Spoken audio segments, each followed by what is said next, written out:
Hello, all of my little friends. It's time for story time with Auntie Mir. And I have to say that reading stories is one of my most favorite things that I do. And I really have enjoyed getting lots of pictures and messages from all of you who are following along and who are enjoying stories. So I'm going to keep doing them because honestly, seeing your little faces smiling while you're watching, it just makes my whole day. So anyway, getting on with the story for today, I would like to show you, I'm going to be reading Franklin in the Dark. Franklin is another one of those characters who has a series. And a series means that there's lots and lots of different books about that character. So if you really enjoy Franklin in the Dark, there's lots of other Franklin stories. All right, reading glasses are on. We're ready for Franklin in the Dark. And that's by Paulette Bourgeois, and pictures are by Brenda Clark.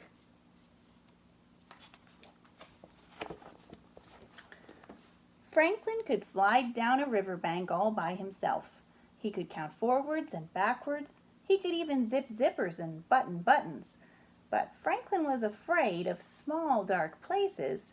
And that was a problem because Franklin was a turtle. He was afraid of crawling into his small dark shell. And so Franklin the turtle dragged his shell behind him.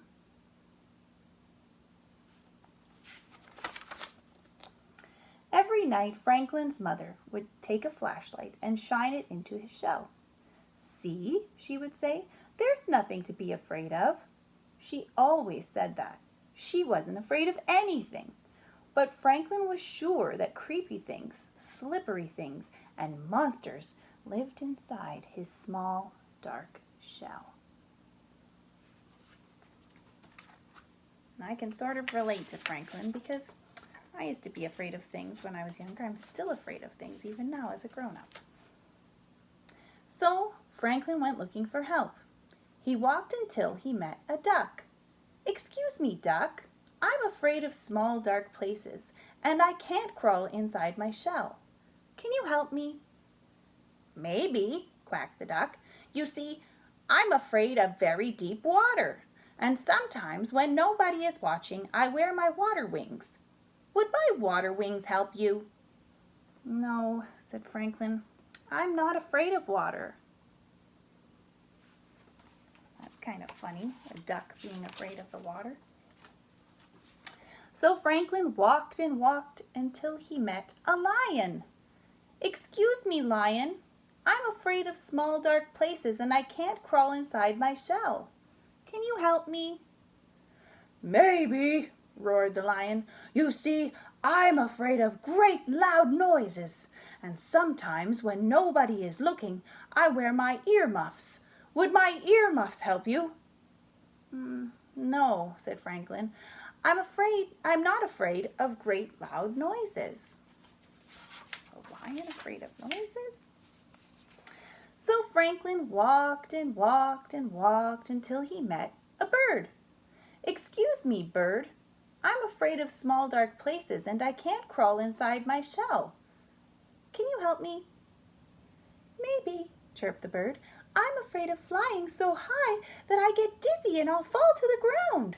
So sometimes when nobody's looking, I pull up my parachute. Would my parachute help you?" "No," said Franklin. I'm not afraid of flying high and getting dizzy."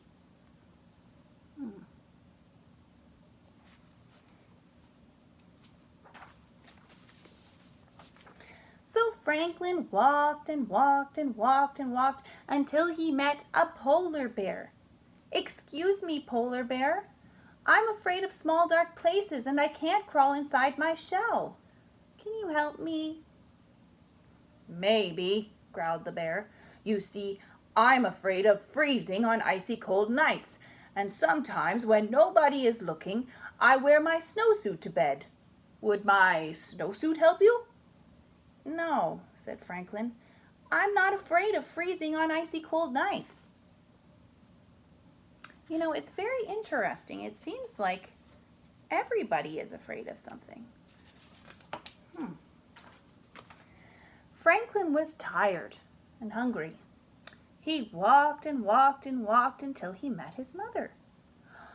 "Oh, Franklin, I was so afraid you were lost." "You were afraid?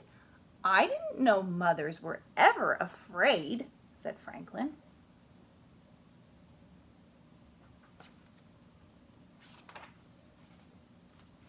"Well, did you find some help?" she asked. "No, I met a duck who was afraid of deep water." She said. "And then I met a lion who was afraid of great loud noises." She said. "And then I met a bird who was afraid of falling and a polar bear who was afraid of freezing." "Oh," she said. "They were all afraid of something." Said Franklin.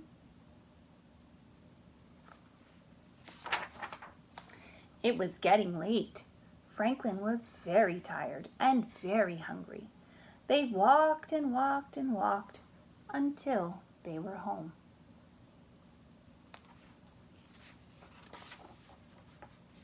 Well, Franklin knew what he had to do. He crawled right inside his small dark shell. He was sure he saw creepy things, slippery things, and a monster, but he said a brave good night.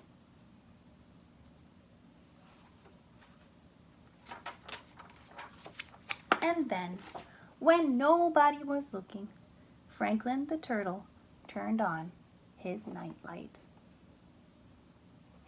So you see, they all were afraid of something, but they all had something that made them feel better about what they were afraid of. So even if you are afraid of something, that's okay. You're allowed to be afraid of things, but you have to face those fears. So Franklin went inside of his shell and he just had something that made him feel a little bit more safe. Anyway, I love that story, and I love Franklin too. He's always teaching us great lessons. I hope you enjoyed it, and I will see you all again very soon for story time. Keep being good. See you soon. Bye-bye.